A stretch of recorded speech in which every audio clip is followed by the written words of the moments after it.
हरे कृष्णा, राधे राधे। हम सभी साधक श्री सुदर्शन सिंह जी चक्र द्वारा लिखित पुस्तक शत्रुघ्न कुमार की आत्मकथा का श्रवण कर रहे हैं।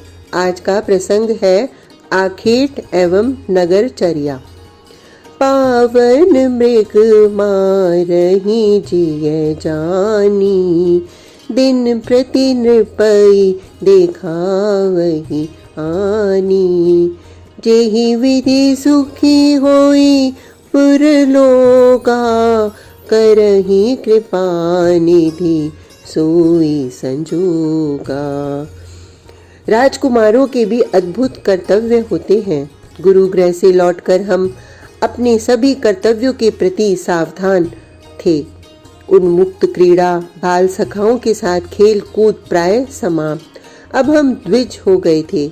त्रिकाल संध्या हमने उपनयन के दिन से ही प्रारंभ कर दी और श्री रघुनाथ ने तो अब पार्थिव पूजन भी अपने नित्य कर्म में सम्मिलित कर लिया था। वैसे शेष हम तीनों भाइयों ने अपने उन विश्व वंद्य अग्रज को ही सदा अपना आराध्य माना है। आखेट राजकुमारों का कर्तव्य है और उसे भी हमें अपनाना ही था। पितृचरण के आवाहन पर निषाद राजकुमार युवक गुह, जो अब निषाद राज हैं, अयोध्या आ गए। श्री रघुनाथ ने उन्हें अपना सखा बना लिया। वे हमारे आखेट के मुख्य निर्देशक हुए। प्रथम दिन था आखेट पर प्रस्थान करने का। हम शस्त्र सज्ज हो रहे थे, किंतु मेरे चित्त में अद्भुत उथल पुथल मची थी। मेरे मानसिक संघर्षों को मेरे सेव्य ने लक्षित कर लिया और मेरे उन आदर्श श्री भरत जी ने श्री रघुनाथ के सम्मुख मस्तक झुकाया। क्यों, क्या बात है भाई? संकोच का तो कोई कारण नहीं, श्री रघुनाथ जी ने पूछा। कुमार कुछ निवेदन करना चाहता है, किंतु वह तो अपने संकोच से ही गूंगा है। श्री भरत जी ने मेरे हृदय की बात अपने शब्दों में व्यक्त कर दी। वन्य पशुओं से हमारी कोई शत्रुता नहीं। उन्होंने हमारा या प्रजा का कोई अपराध नहीं किया। उन निरपराध निरीह प्राणियों का वध हत्या नहीं है देव। शासक वर्ग का आखेट आवश्यक कर्तव्य है और वह दो आधारों पर कर्तव्य की श्रेणी में आता है। श्री रघुनाथ ने समीप का आसन स्वीकार करके हमें भी बैठ जाने का संकेत किया और अपनी सहज में गंभीर स्वर में समझाया। अरण्यवासी मानवों की प्राण रक्षा एवं कृषि जीवी वर्ग की आजीविका रक्षा शासक का कर्तव्य है। जीवन एवं जीविका पर आई आपत्तियों से त्राण का भार उठाने के कारण ही क्षत्रिय है। प्रजा की क्षतियों से रक्षा क्षत्रिय का कर्तव्य है और अपने कर्तव्य के पालन से मानव जगदात्मा की आराधना करता है। कर्तव्य पालन उसे निष्पाप करके पूर्णत्व की ओर ले जाता है। वन्य पशुओं में जो उद्धृत होकर अरण्यानी एवं पार्थिव मानवों के लिए आतंक बन गए हैं, उनका आखेट अनिवार्य तो होता ही है। आखेट के द्वारा वन्य पशुओं की संख्या भी मर्यादा में रखना आवश्यक है, जिससे वे कृषि जीवी वर्ग की आजीविका के लिए आतंक न बने। अतीर्थ में अतीर्थ पशु का आखेट अपराध है, यह हम सबने सुना है। इसका अर्थ है कि घोर अरण्य में निरपराध एवं वृद्धावस्था के पूर्व के पशुओं का आखेट हत्या है।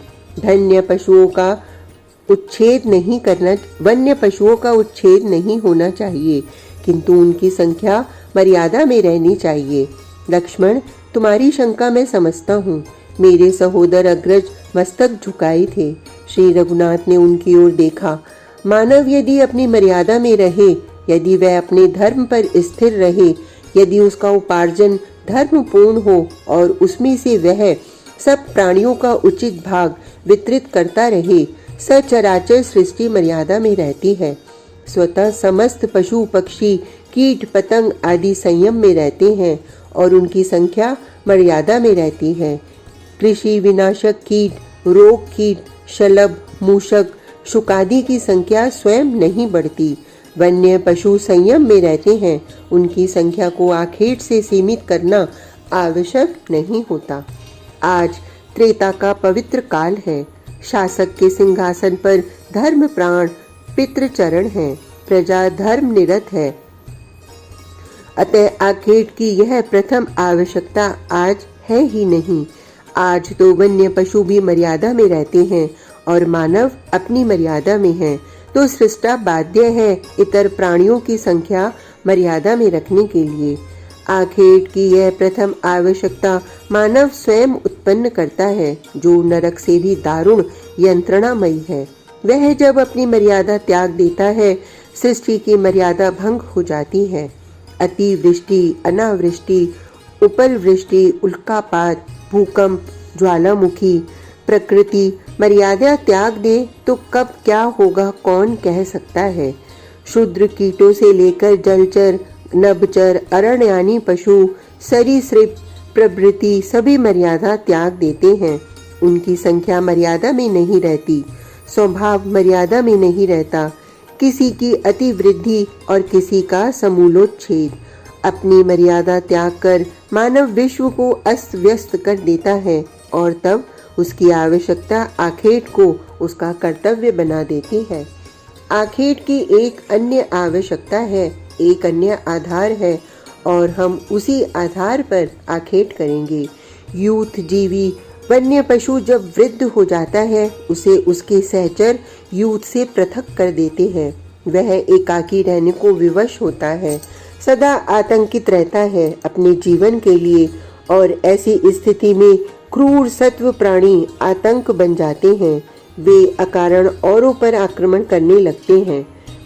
मृग का श्रृंग भार बढ़ जाता है और वह तृण बड़ी कठिनाई से चर पाता है।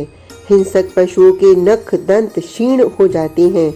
आजीविका प्राप्त करने में असहाय यूथ त्यक्त ये वृद्ध प्राणी बड़े कष्ट से जीवन व्यतीत करते हैं और तब शासक को सौंप देते हैं, जो इन्हें इस कष्ट से आखेट के द्वारा इन्हें मुक्त नहीं कर देता।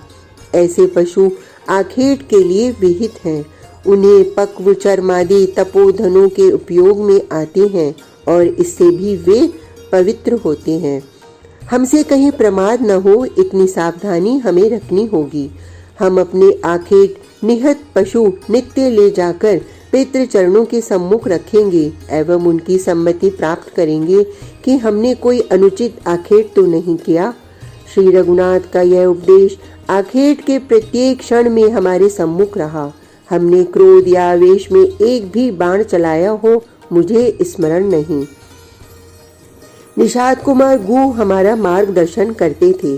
अद्भुत निपुणता प्राप्त थी उनको वन के विषय में। वे भूमि एवं तृण देखकर बता देते थे कि यहाँ किस कोटि के पशु मिल सकते हैं।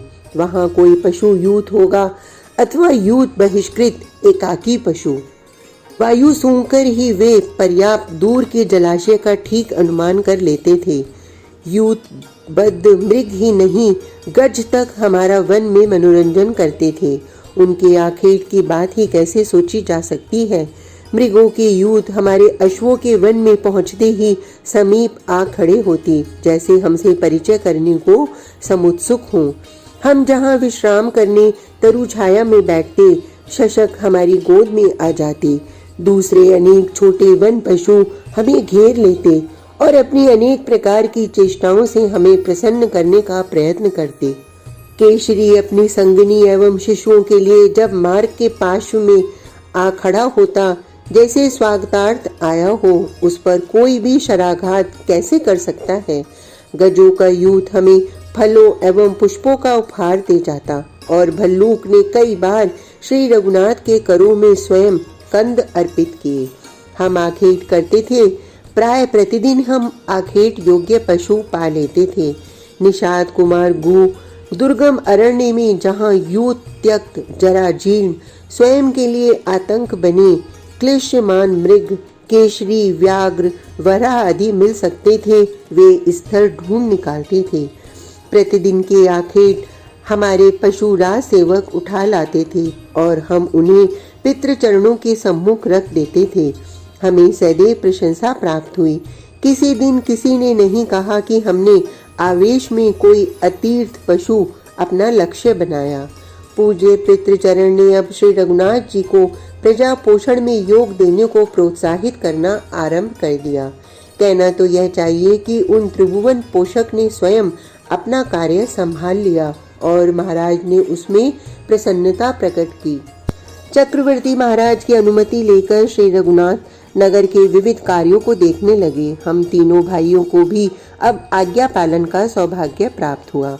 कहाँ नव निर्माण आवश्यक है, कहाँ के उद्यान को परिष्कृत करना है, किस चत्वर सभा स्थल एवं सरयू के घाट पर क्या परिवर्धन प्रजा के लिए अधिक सुख सुविधा उत्पन्न करेगा, यह श्री रघुनाथ अद्भुत ढंग से सोच लेते थे। जो बात कुशल मंत्रियों के ध्यान में नहीं आई थी उसे वे सोच लेते और प्रत्येक कार्य के लिए चक्रवर्ती महाराज से अनुमति प्राप्त करते। बालोद्यान, नागरिक क्रीड़ोद्यान, चतुष्पथो उपवन, पथ पार्श्व चत्वर, सहस्त्रधारा स्तंभ, स्नानीय घाट एवं आवास, सभा स्थल, सुविस्तृत क्रीड़ा भूमि आदि से सज्जित अवधपुरी तुमने देखी है सुभद्र। पृथ्वी का कोई नगर कदाचित नागरिक सुविधा एवं सुरम्यता में, सात्विक सुरम्यता में श्री अवध की तुलना कर सके, यह सब श्री रघुनाथ की कौमार कल्पना का निर्माण है। अवध के देवायतन, उपासना गृह, यज्ञशालाएं, कभी अवध में इनकी अल्पता रही नहीं, किंतु श्री रघुनाथ ने जब इन सबको परिष्कृत कराया, इनको पुनः सुसज्ज किया गया, हमारी नागरिक ही नहीं धर्माध्यक्ष तक चमत्कृत हो गए। श्री रघुनाथ ने नवीन समारोह का आयोजन किया और परंपरागत समारोह को अभिवृद्ध किया। उन्होंने प्रजाजनों को समुल्लास प्राप्त हो ऐसा एक भी सुअवसर छोड़ा नहीं। अवधवासी कैसे सुखी एवं प्रसन्न हो, यह जैसे श्री रघुनाथ का मुख्य बिंदु था और वे इसके अवसर निकाल ही लेते थे। हम नागरिकों के निजी समारोह में सम्मिलित होते थे। उनके विवाह, पुत्र जन्म एवं दूसरे उत्सवों में वे श्री रघुनाथ को अपने गृह सदस्य की भांति अपने प्रांगण में पाते थे। अनेक बार नगर में एक साथ अनेक ग्रहों में समारोह उपस्थित होते थे। हम तीनों भाइयों को पृथक पृथक घरों में जाकर समारोह में सम्मिलित होने की आज्ञा होती थी, किंतु श्री रघुनाथ सबके यहाँ पहुँचते थे। वैसे ऐसे अवसरों पर वे अधिक समय उस नागरिक को देते थे जो अपेक्षाकृत कम संपन्न और कम सम्मानित होता था। नगर में सभी देवोत्सव पूरे उत्साह से श्री अवध में मनाए जाते हैं, किंतु श्री रघुनाथ के अनुरोध पर प्राय उन सब में श्री चक्रवर्ती महाराज स्वयं उपस्थित होने लगे। पितृचरण पधारेंगे तो हम सब साथ रहेंगे ही। मुनियों, विप्र वर्ग एवं अन्य अयोध्या के समीपस्थ वनों में रहने वाले तपस्वी वानप्रस्थों के आश्रम में श्री रघुनाथ एक बार प्राय प्रतिदिन हो आते। उन आप्तकाम पुरुषों की कोई आवश्यकता तो होती नहीं, किंतु उनकी कुछ न कुछ सेवा हमें प्राप्त हो जाती थी। यज्ञशाला एवं अतिथिशाला की विशेष रूप से व्यवस्था की गई। ये सब कार्य श्री रघुनाथ स्वयं देखते और आदेश देकर संपन्न कराते थे। वैसे उन्होंने हम तीनों भाइयों पर भी उत्तरदायित्व दे रखा था। श्री भरत जी को विप्र वर्ग, ऋषि आश्रम एवं देव सदनों की सुव्यवस्था श्री रघुनाथ ने सौंप रखी थी। मेरे सहोदर अग्रज को नागरिकों की सुख सुविधा का ध्यान रखना था एवं उनको कोई असुविधा तो नहीं होती, इस विषय में सचेष्ट रहना था। मुझे अवध के सैनिकों तथा राज सदन के सेवकों की सेवा प्राप्त हुई। गौशाला स्वयं श्री रघुनाथ देखते थे। अश्वशाला, गजशाला सेना से संबंधित होने के कारण मुझे देखना था। इस प्रकार हमने नगर पर परिचर्या बाल्यकाल में ही प्रारंभ कर दी थी। आज का प्रसंग इतना ही। कल तक के लिए हरे कृष्णा, राधे राधे।